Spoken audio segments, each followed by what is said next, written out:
Today is the 6th of May, the year 2004. I'm Don Ahrens, a volunteer at the Palm Springs Air Museum, and it's our privilege to have a program of oral history for the veterans of our country. We conduct these interviews with veterans and civilians who participated in World War II.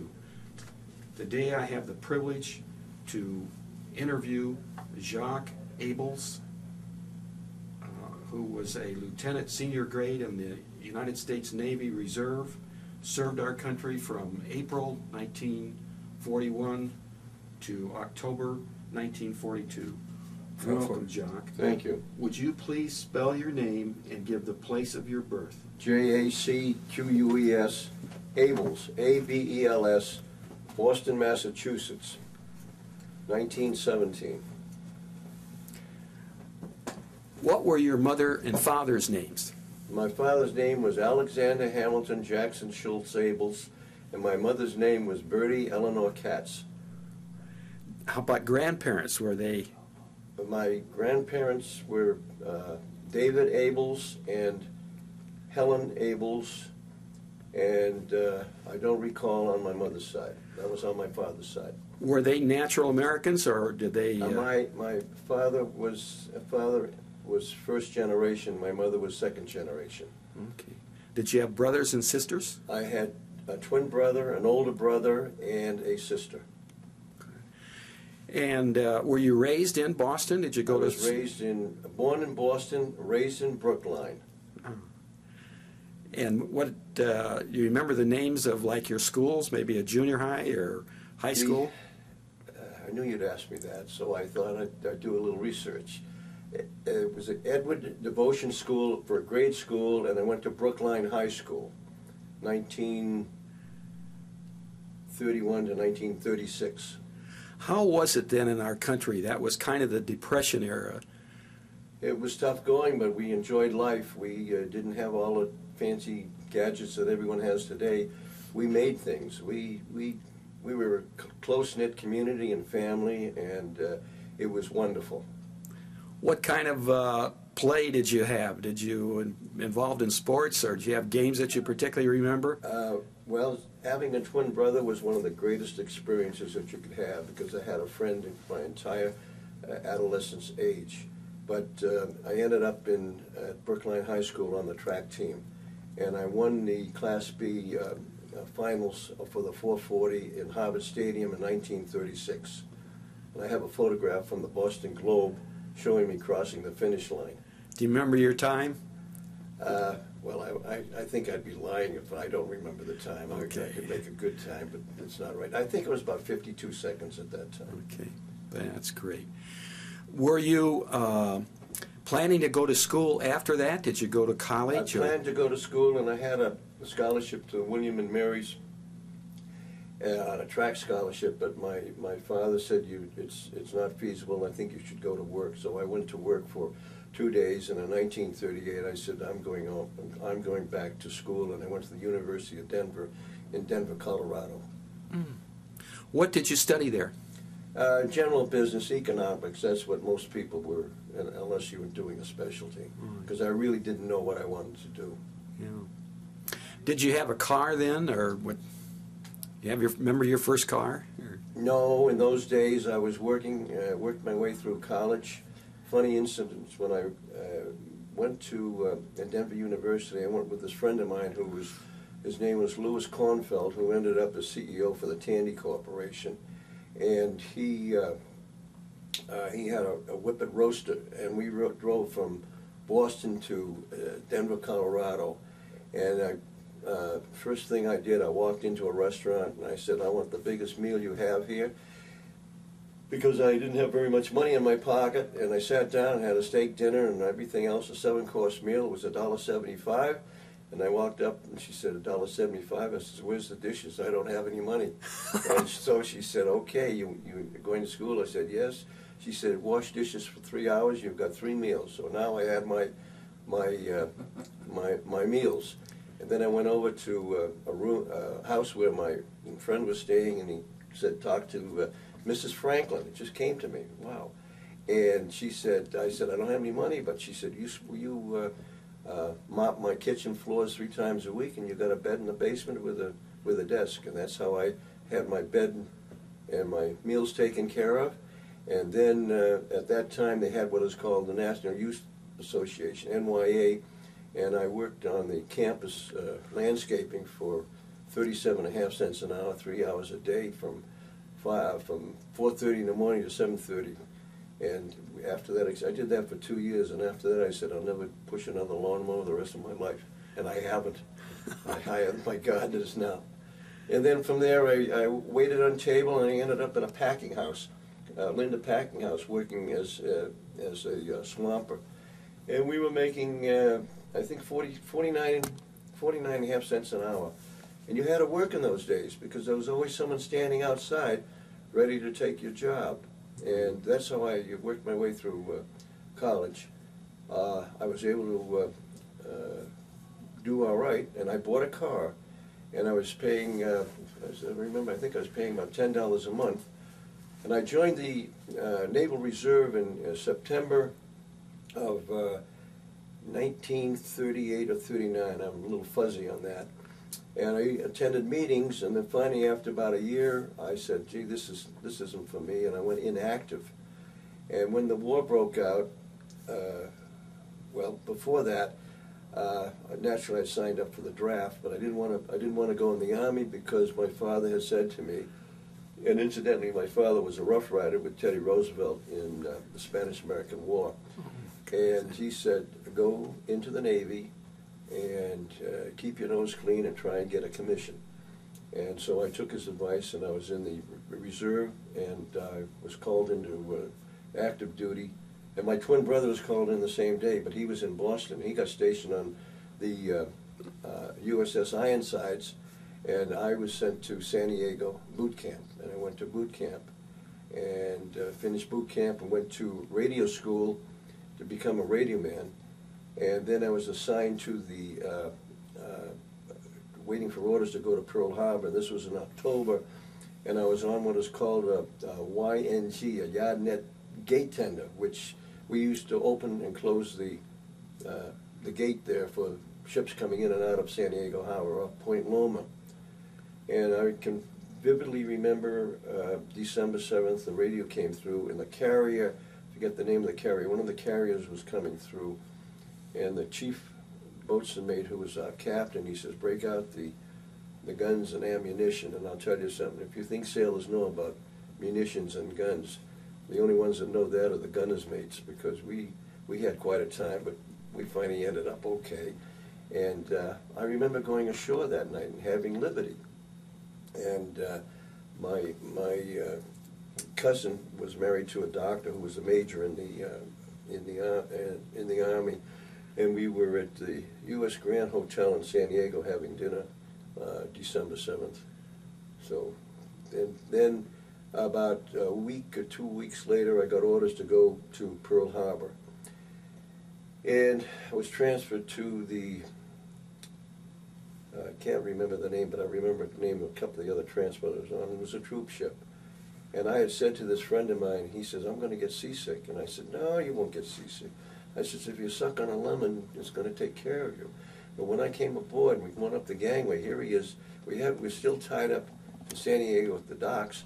And here is this buddy of mine with drool and everything all over the front of him. We were wearing life jackets at that time. And he looked at me and he says, you so-and-so. He was sicker than a dog. And we hadn't even moved. We were still tied up. So we finally got underway. And I don't know what your experiences were, but we were fed twice a day. You'd line up in the fantail in a mess line to get your chow, and for breakfast we had beans and a slice of bread and a cup of coffee. And then you'd finish that and you'd get out and go back into the line again, because it would be about 4 or 5 hours before you'd hit the mess hall again. We finally got to Pearl, and I'll never forget the sight that I saw when we came in and saw all those ships and damage. These pictures that you see was unbelievable. But at that time, you know, when you're young, things don't bother you as much as they do when you're older, because your emotions are entirely different. And we went ashore, and we were told, be careful, because the Japs were going to bomb us that night. I'm going to take a pause here. Excuse me. Yeah. You put something like that on. How do you know if a relative Okay, Jacque, you're coming into Pearl Harbor, and you were just mentioning your impressions we of that. transferred off and went to our quarters, and we were advised there was going to be a air raid that night, but nothing happened. And then I was assigned to the USS Peleus, AS-6 submarine tender, and was assigned to Squadron 6. And at that time I was second-class seaman, and I went into communications, and I didn't want to become a radio man, so I decided to become a yeoman, as I felt that that would be more to my liking, which it did, and I became yeoman third class. And on the Peleus, we left Pearl Harbor and came back to San Francisco in April, and reprovisioned in April, and took on stores and etc. And then we went from there to Melbourne, and we were 35 days at sea, which was a real long time. Became from a polywog to a shellback when I crossed the equator, and then we tied up in Melbourne. We had a one-night liberty, and I'll never forget this. It's just they gave us a $20 payday, and we went to the first course. Naturally, those days we used to like to drink a little, and we went into a bar or a saloon or whatever. And I remember this Army sergeant says, "Now watch that money you have, because you're going to get a handful of money back, which you won't be accustomed to," and then he made sure change you. But then we left Melbourne and went over to Albany, Australia, which is on the southwest corner where the tender tied up. And we were taking care of the submarines in our squadron when they come in our patrol. And then from there we went up to Fremantle, where we berthed in Fremantle. And at one time he was a lieutenant commander. We'd become friends, and he'd said to me, I'm going out as a prospective commanding officer. This was in November of 1942, before I get assigned to my own boat. And he said, "I'd like you to come with me." And I said, "Well, all right, fine, I'll make one patrol, because I don't like the idea of going down in there. It looks like you're going down inside a can and they close the cover on you, and who knows whether you're going to come back." But we had a skipper by the name of Bill Milligan, one of the greatest guys I've ever known in my life, and Post was the prospective commanding officer. We had a very, very good crew. We had a fellow named Larry Julin, as he was the first lieutenant, I believe, and a couple of others. And the first time we went out on patrol, we had been out about 2 days, and we had a hot run in our forward tubes. We had to go back to the Fremantle to go into dry dock. What does hot run mean? A hot run is when the accidental firing of a torpedo goes halfway out of it either runs in the tube. This time we happened to have the outer doors open, and it got stuck halfway out, which is very dangerous, because the torpedoes arm themselves after they run a certain distance, because it had a little propeller in the front to arm the torpedo, and we didn't know whether the torpedo had armed itself or not. But to digress a little, and this is nothing, but it's known that the exploding mechanism on the torpedoes at the beginning of the war were very, very faulty. I've seen torpedoes hit the side of a ship and nothing would happen. All you see was a spray where the torpedo would explode itself from the compressed air within, and that's what you would see. And but anyway, we finally got back to went into dry dock, and then we went on our patrol, and we were off Surabaya, Dutch East Indies, which is Surabaya, Java, which is not Java anymore. And December 24th, and Captain Milligan had spotted this buoy outside this harbor, and he decided, I'm going to stay by this buoy because this is where they most likely come out. And sure enough, out came a convoy of about 4 to 6 ships, and we went to battle stations, submerged, and we sunk either 2 or 3 ships at that time, and then the problem was the water was only 120 feet deep off that where we were, but we did evasive maneuvers and finally got away. And we had I made 4 patrols on the USS Thrasher, SS-200. I was first class yeoman, and I used to have to write patrol reports that was dictated to me by the captain at the end of each patrol. And Captain Milligan was relieved of command after the 2nd patrol because he had been complaining too much about the faulty torpedoes, and he was sent back to Cramp shipyards in Philadelphia to take over the command of the USS Escalade, which, if I remember correctly, the number, I don't remember, there was about 335 or something, but I'm not too sure about that. And he got another captain that come on, and I'm not going to mention his name because he was entirely different from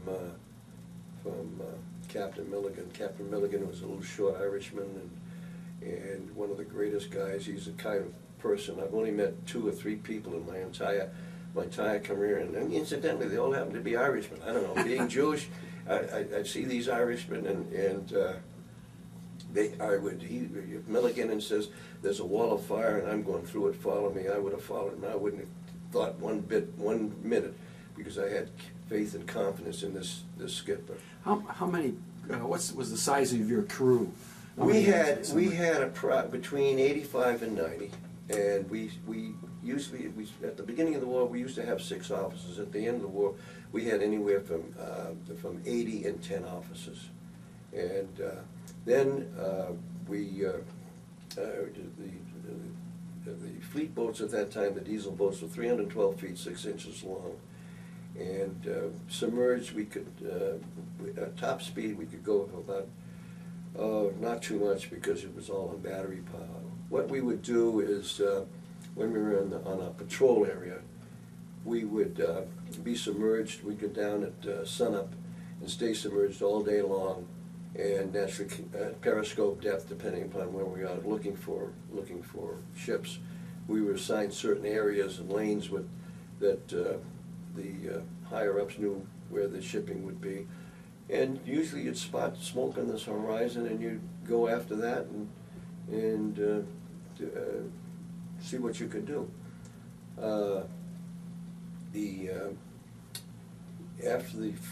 We made an attack one time on an island. This was on the 3rd patrol. Set up a spread for 4 fish on this island. The captain said it was a tanker going about 12-15 knots, and it was stationary. Well, I wasn't too happy with this captain, and the rest of the crew weren't too happy. But anyway, we survived that, and I was fortunate enough to be recommended for a battlefield promotion. And Washington came back and said, no, go to midshipman school instead because of my college background and education. So I went back to Abbott Hall in October of 43, received my commission in March of 44, went to New London Officers Sub School from April until September, and then I was assigned to go to Pearl Harbor to pick up my new assignment. And when I was in New London, Captain Milligan came through with his boat, and he tied up what we call the dowsing station, which was to eliminate the magnetic field on the submarine. And he said to me, I had wanted you to come and be part of my crew here, but they want you to finish your sub school here. But when you get to Pearl, go up to operations and tell I'll have you leave orders for you to be assigned to my boat. And I said, great, I'm looking forward to it. And he had several of my former shipmates that had one fellow by the name of Bailey, and God rest his soul, another guy by the name of Whitehouse who became an ensign. He was the chief of the boat, and nice guys, and Milligan. Those are the 3 that I knew, and I was looking forward to going aboard the USS Escalade. I'll never forget this, Don, because I went up there and said, Ensign Abels, went to the operations, and I said, Ensign Abels reporting for duty to be assigned to the USS Escalade. And this lieutenant commander was sitting with his head down at the desk. He looked up to me and he says, Abel, she's overdue. Well, that's the worst words you could hear in the submarine language, because being overdue, they hadn't had contact for at least 2 or 3 days, and she was lost. And he further said, if you had been here a week ago or 2 weeks ago, he said, we would have flown you out to Saipan. Well, I wouldn't be sitting here today if I hadn't been delayed en route, so that was it. Did they ever find her, or no? No, she was sunk by, they really don't know, but he was a ferocious tiger. He either got into a gun battle with a destroyer or he hit a mine. They really don't know. The information is sketchy. Because submarine losses were somewhat documented after the war from the reports from the Japanese Naval Ministry. Mm-hmm. And so they dovetail them together, because the positions were, we knew relatively where the position was for that particular submarine, latitude and longitude. And so they dovetailed that with the records that the Japanese Ministry had. So it's, and then I was assigned to the USS Shad, and the skipper happened to be my exec officer on the Thrasher, and he was the one that had recommended me for a commission.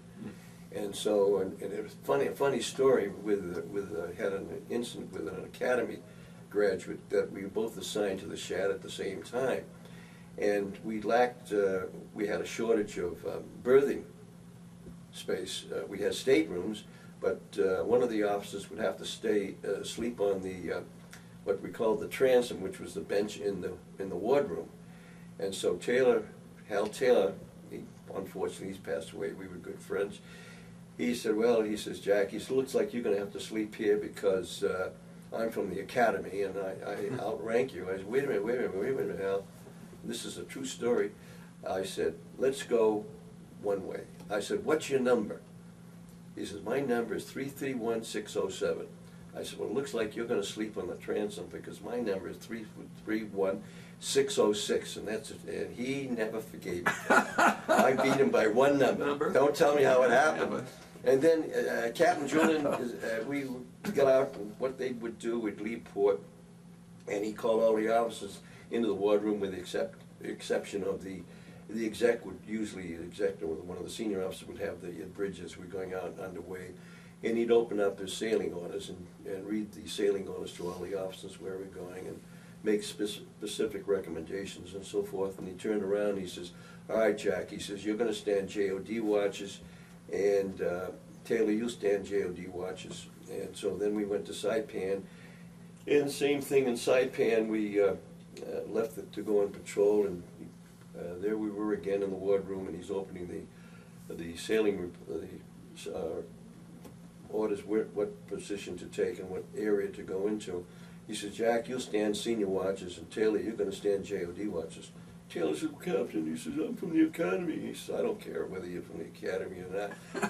Because Julian was an academy man. He says, I don't know you. He says, I know Abels. He says, I've been with him. He says, I've been with him thick and thin and everything else. So just do what you want and so forth. So that was just another instance. But we sunk several ships, and we were depth charged many times. And as my brother used to say to me, well, what consists a successful patrol? And I says, when you tie up at the tender at the end of a patrol. And they usually ran anywhere from 40 to 60 days. And one time on the USS Shad, we were off the southern coast of Korea, and unfortunately we dove with the hatch open, and and we were taking on a lot of water, and we went down to about 500 feet before we leveled off. But what had happened, they had been greasing the cogs on the conning tower hatch. It had a wheel on the bottom with cogs would go out when you close it to keep it tight. And they had them in the open position, and they were greasing it, and then they spotted a plane, and radar had spotted a plane, and the watch officer, a fellow named Franco Dowd, Lieutenant Franco Dowd, dove the boat And as he pulled down the hatch, the cogs were still there, and the water was coming in, so we closed the hatch between the conning tower and the control room, and we had taken on quite a lot of water, and we went down about 550 feet and finally leveled her off. And there were the skipper and the exec were in the conning tower, plus the quartermaster and a couple of enlisted men, and we couldn't raise them. And we didn't know what was what. We finally leveled off, and we finally was able to raise them because inadvertently they had hit the intercom switch to the off position. And they were up to the necks in water, and they finally got the hatch closed. And this is, submariners they're quite a breed, because you have to know everything, and you have to be cognizant of everything aboard the submarine, and act instinctively without even giving a second thought. And it was just like last night. I was watching my grandson play baseball in right field, and I was talking to my son to tell my grandson. I says, when he's standing out there, let him anticipate what action he's going to take, so that if a fly ball comes to him, he knows what to do, where to throw the ball, because he's only 9 years old. Plus, that's quite a load to put on his mind. But I said, let him realize, because when I used to have the bridge, I used to instinctively make scenarios about what if the lookout yells burying a torpedo or something strange that I didn't know what to do. What's the order I'm going to give in controlling the submarine? And I always made, there was only one order I do. When anyone on any of my lookouts ever told me something, I would practice over. I'd yell full right rudder or left full rudder, and all ahead full, or all ahead flank, because I didn't care. I wasn't going to stick around. And we had one time, we had a skipper that used to tell us to wait until a plane was in 15 to 200 yards before we dive the boat. Well, he had just come out, and I had made 6 patrols at that time. And every time you made a patrol, you went out and you figured, well, how do you know you're going to come back?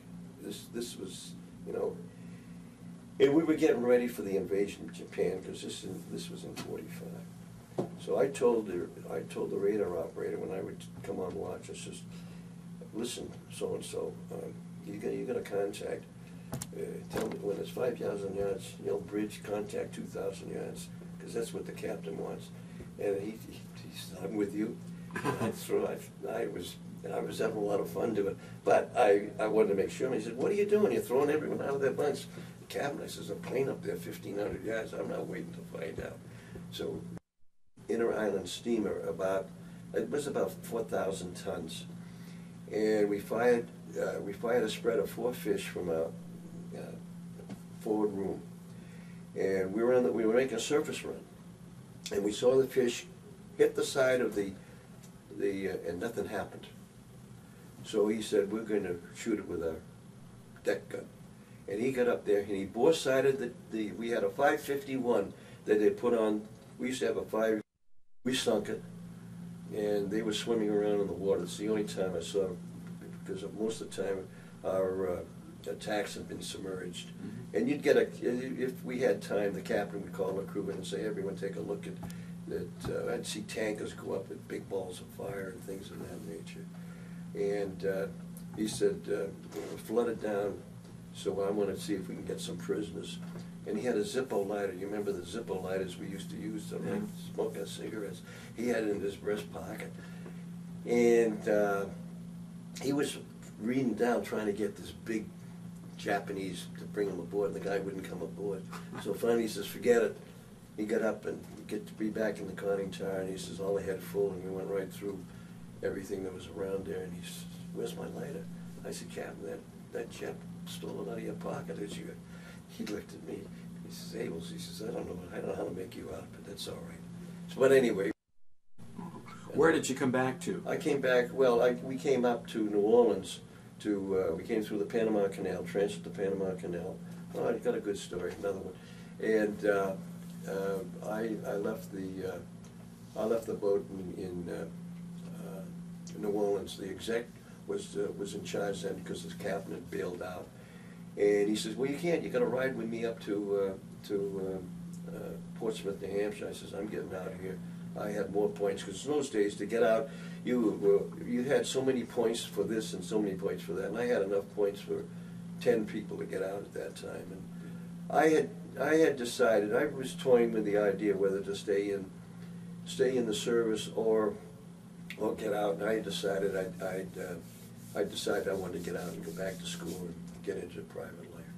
But as I look back now, the big mistake I made, I stayed in the Naval Reserve until 1955, but I wish I had stayed in it longer. So, just for the...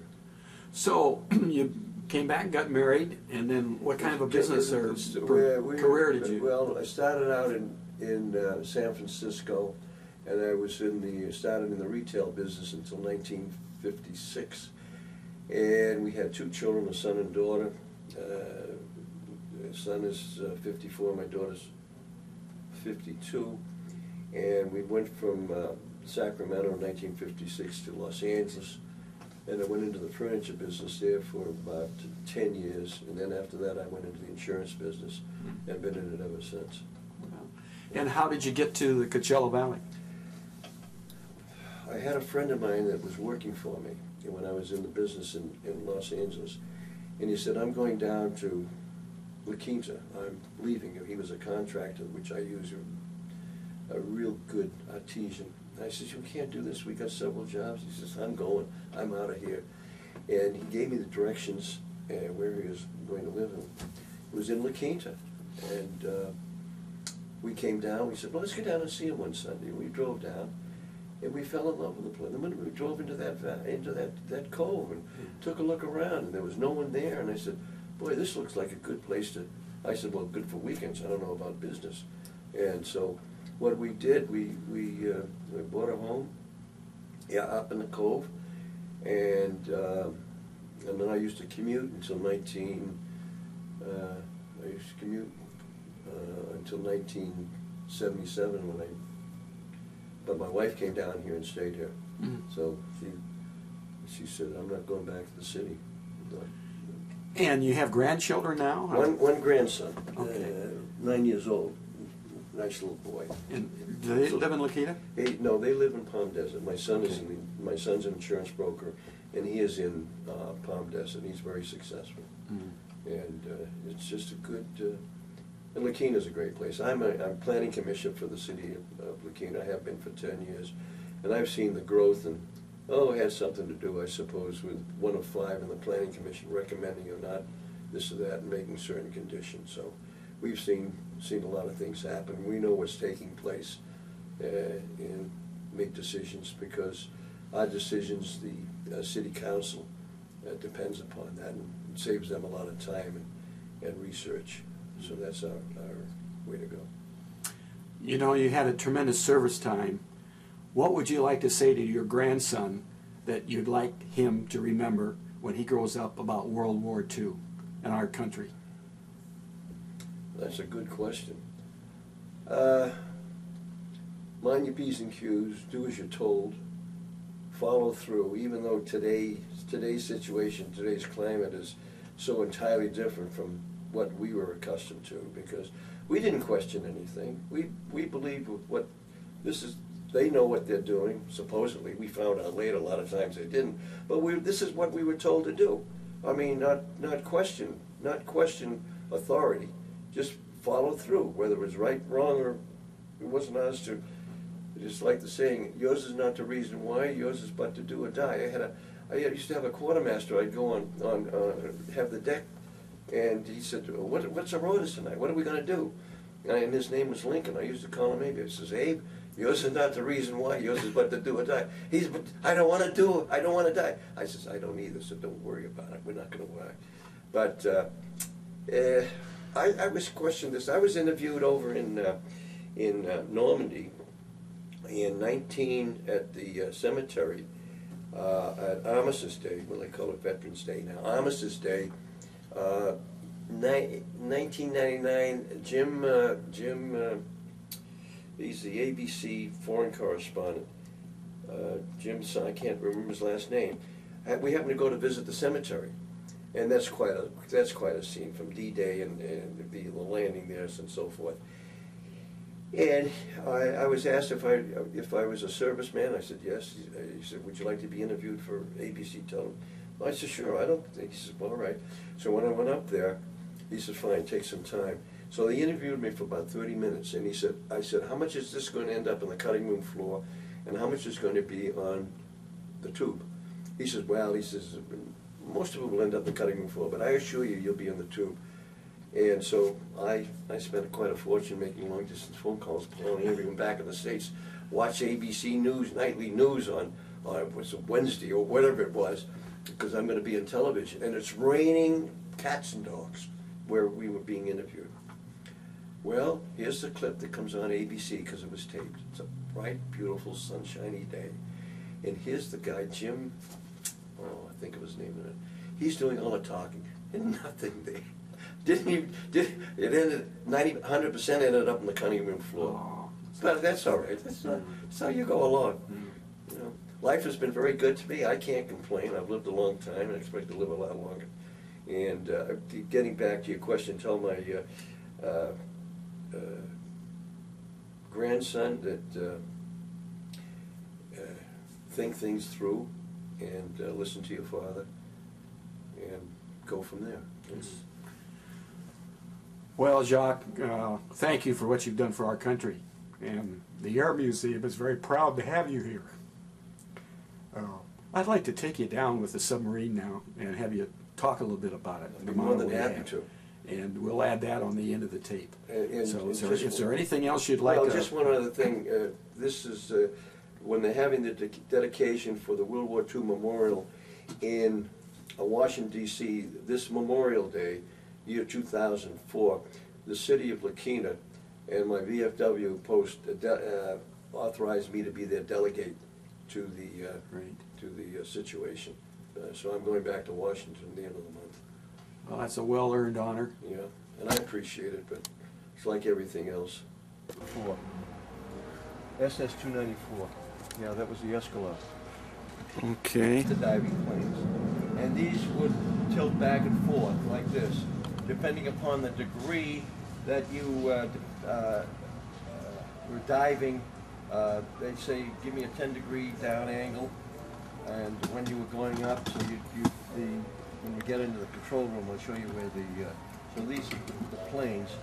And this is the forward hatch into the conning tower, forward torpedo room.